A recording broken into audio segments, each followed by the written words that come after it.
It's very hard to become a player in the NBA, and it's also very hard to become a head coach in the NBA. The great Kareem Abdul-Jabbar never became an NBA head coach. The great Patrick Ewing never became a head coach. Excuse me.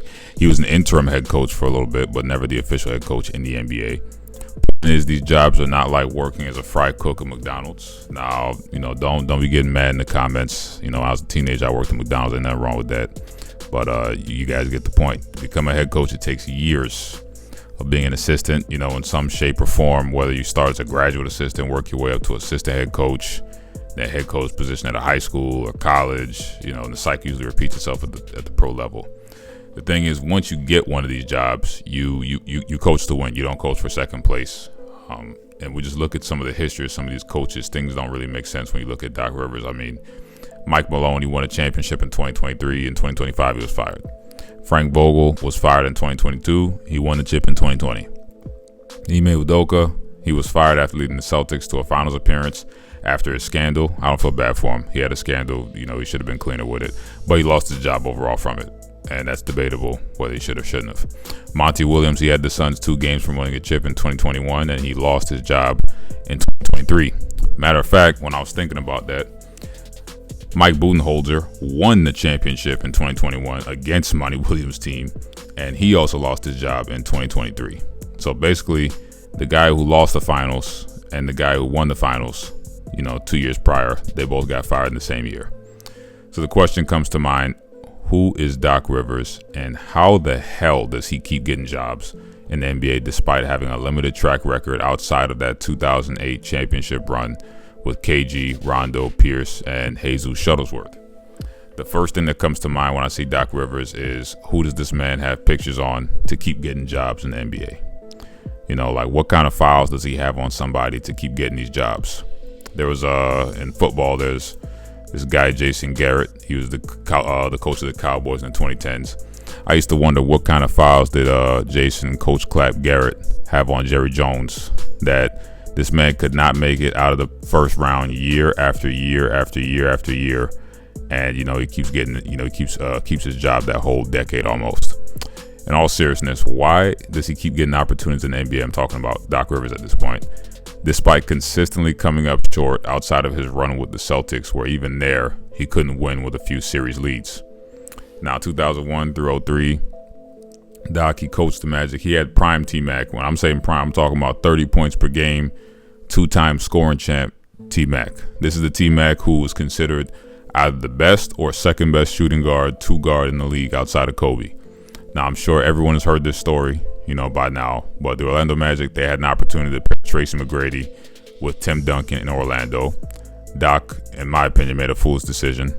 Grant Hill stated that he made his visit with Tim Duncan, and somebody from Tim's camp asked Doc, can significant others travel on the plane? And Doc said no. Now, Grant Hill claims that he should have just lied and said yes. I'm not a proponent for the whole bait and switching thing, but you would think that an NBA champion and MVP-esque player in Tim Duncan will get a little bit more leniency with those kind of rules. Doc claims that the story is not told correctly and that, family can fly every once in a while. That's what he said. To be fair to Doc, you might not want, somebody's wife being a distraction or a potential problem with other players because you don't want certain components of life to mix. I mean, we kind of saw what happened with the Spurs with I forget the two players. One of them Spurs players was messing with the other one's wife. Something along those lines. You just don't want that stuff to be mixing. I get it. But, when you look at the Magic, if they had Tim Duncan, that would have been a hell of a run they could have made in the East. Now, the Magic, they had injury issues with Grant Hill. So we'll kind of asterisk his Orlando Magic situation because he consistently got them to the playoffs. But we'll look at his well-documented history with Boston.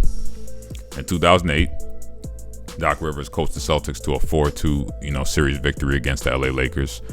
With Phil Jackson and Kobe Bryant. Now, this is a big feather in his hat. He's got Phil Jackson on his wall, Kobe Bryant on his wall, Powell. That team had Kobe, Powell, Bynum, Odom, and Derek Fisher. Kobe won MVP that year, and the Lakers, they ran through the West, dominating every team except the Jazz. The Lakers were no joke. But if we look at the Celtics that year, first round, they played 7 games versus the Hawks. Second round, they played 7 games versus the Cavs. Third round against the Pistons, who were perennial Eastern Conference Finals guests at that time. They kind of ran the East almost. they won 6 games versus the Pistons. Now, when they put the Lakers down in 6, that was impressive. However, we got to remember that Pau Gasol, he only played 27 games for the Lakers in 2008. He was fresh to the team, and we see what happened with the Lakers the next 2 years. They won back-to-back chips. They clearly looked like the dominant team of that period, the Lakers did. So just 1 year prior to that 2008 year, Doc Rivers was the same coach who had the Celtics at 24 wins. Now, I think almost half of the coaches in the league could get to that big jump, that 66-16 record of 2008, with the addition of Seattle Supersonics star Jesus Shuttlesworth and the big ticket. In fact, this was the largest single season win improvement in NBA history. I looked that up a few years ago. I think it's still true. Because there's no team that's done it like that since. They went from 24 wins to 66 wins. They improved by 42 games in 1 year. Now, this talent acquisition was huge, considering that in the East, there's kind of a dearth of real contenders outside of the Pistons. Miami, they lost Shaq. It was just D Wade. Cleveland had LeBron, which, LeBron took down the Pistons the year before, which is very impressive. But with this new addition, there was no way the Cleveland was going to beat them, most likely. Detroit, they were really good, but they had years of attrition on their bodies. After like 4 or 5 years of straight Eastern Conference/finals runs, it's going to wear and tear on your body. So, he was able to close the show in 08. We got to give him credit. 09, KG was injured, so we'll skip that year. 2010, this was the year where Doc, started to look like an overrated coach. In the finals, people might forget that the Lakers were actually down 3-2 to the Celtics, meaning he had 2 opportunities to put the Lakers out of their misery. One on his home court, and then one on the Lakers' home court. Now, I know Game 7 was on the road, yes, but that was actually a perfect storm for the Celtics, that Game 7, because Kobe went 6 of 24 that night. Kobe, he could get very hot and he could get very cold. That was one of those nights he was very cold. Yes, he had 23 points and he was fighting like hell on the boards. But if there's any game that you want Kobe Bryant to be struggling, it's this one. And he's having, they put him in defensive hell. You're playing your pace of a game. You had not only Kevin Garnett, Paul Pierce, and Ray Allen, but you also had Rajon Rondo, who at that time, I remember I was a kid at that time, Rajon Rondo was one of the nicest point guards in the league. By 2010, he was probably pretty mature in his game overall. That was probably peak Rondo, 2010 through like 2012-ish, 13. He could run the show at a very high level on offense and defense. If you look at that series, Game 6, where they lost on their home court, 2010, Boston scored 67 points. Now, I don't care how bad of a shooting night your team is having, 67 points is extremely low, considering they're one of the 2 best teams in the league. You got to draw something up that's going to work, something that's going to get an easy look for your star players. Boston did it on their home court. It's just embarrassing to put that kind of performance out. A game on your home court. Game 7, we know how that ends. Kobe and the Lakers get the chip. I also think it's important to highlight Doc was not playing with washed up players. These were not the Brooklyn Nets version of Kevin Garnett and Paul Pierce. These guys went deep in the playoffs for the next 2 years after that, so they couldn't have been that washed. Fast forward to the Clippers. We know how that ends. He lost a 3-1 lead in 2015. Yes, CP3 wasn't playing the first 2 games, but with all the excuses that he makes about the teams and the rosters, we got to bring it back to the simple fact. If your team was good enough to win 3 games out of 4, they should be good enough or more than good enough to win 1 more game out of 3.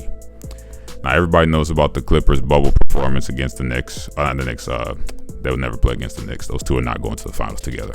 I'm talking about against the Nuggets. And once again in 2023, when we fast forward to the 76ers, he was playing the Celtics. They were up 3-2. Once again, very familiar. And I don't want to hear any issues about Joel's health. Joel Embiid, he played his usual minutes in that series against Boston, and he had James Harden out there to take the pressure off in that series. Once again, if you're the MVP and the team was good enough to win 3 games, you're good enough to win 1 more. Boston takes the series in 7. It's the same old story. It's becoming very repetitive at this point, just different teams. Which brings me to this last team that Doc is coaching. And this is the one that baffles me because it just truly made no sense. When there's a not a phrase, but this sentiment out there where your replacement is closer than you think. The next person who's going to take your spot or whatever, they're usually in a pretty close position to you. And that was very true for Mr. Adrian Griffin. Now, Giannis reported, this is all alleged and reported, reportedly he lost faith in Adrian Griffin, and the Bucks fired him when their record at the time when he was fired was 30-13. That's 30-13. 69% winning percentage, damn near 70% if you round up.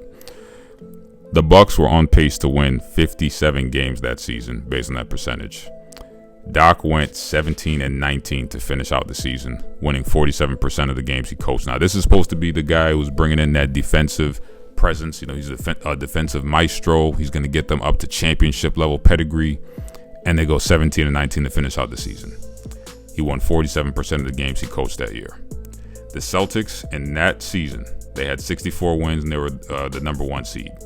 The Knicks were the 2nd seed and they had 50 wins, meaning if everything went same as pre-firing for Adrian Griffin, the Bucks would have had the 2 seed and they would have played the 76ers instead of the Pacers. Now we're seeing this year how good the Pacers can be when fully healthy. So who knows, Adrian Griffin might have looked really good in his first year overall if they stayed the course. Now, he was allegedly brought in as a quote-unquote informal advisor before the NBA in-season tournament. This is Doc Rivers I'm talking about now. While he was still working for ESPN as a broadcaster, Doc claims that he was not an actual consultant to Adrian, that the report was false. But my question to Doc is this, because he claims that Adrian is a good friend of his. If Adrian is such a good friend of yours, then why would you take that job from a guy who you claim has been trying for 15 years? These are his words, not mine. He's claiming that Adrian Griffin was trying for 15 years to get that job, or get a job of the head coaching ilk in the NBA. And you backdoor the guy like that? I mean, it looks pretty shady. It looks pretty shady to me. I didn't respect that one. Doc is a pretty good coach, but I didn't respect that one. Every team he's coached, they had a plethora of talent. In Orlando, he had T-Mac and Grant Hill. Grant Hill couldn't stay healthy, so like I said, we'll asterisk that one. Goes to the Celtics first few years, they just had Paul Pierce mainly. And then in 2007, they got KG, Jesus Shuttlesworth, and they got a bunch of junkyard dog type players. Eddie House, Tony Allen, PJ Brown, Kendrick Perkins, Big Baby the Scammer, White Mamba. And he had them for like 5 years and they got 1 chip. In LA, he had number 1 draft pick, Blake Griffin, CP3. We all know about CP3, DeAndre Jordan. They had perennial 6th man of the year, Jamal Crawford. They had Eric Bledsoe for a short period. If I remember correctly, I believe they also had Lou Will for a short time, and he was also a 6th man of the year type player. And the second iteration of the Clippers, they had Kawhi Leonard and PG-13. In Philly, he had MVP Joel Embiid. I want to make very clear that we emphasize this. He had MVP Joel Embiid and an in-shape James Harden. We all know he had trouble staying in shape. He had an in-shape version of James Harden who was still an all-star level player. In Milwaukee, he has former MVP and Finals MVP in Giannis, a Defensive Player of the Year caliber star. And at the same time, he's got a top 75 player in Damian Lillard who could still play prior to his injury. Doc has never had a dearth of talent. Now, it may sound like I'm killing, Doc, but no, he's overall he's a great coach. He's just the type of guy who could turn the Hornets into a 6 to 8 seed level team. He's not the guy who's going to take them to the Eastern Conference Finals or the Finals. Boston was a perfect storm for him, and it created a legacy for him to say he's a championship level head coach. But I would give him more credit for his Orlando days where he lost a star and got them to the playoffs with T-Mac as the sole point of offense. And that's probably why, with Orlando at that time period, because he had to be a little bit more creative, less talent overall.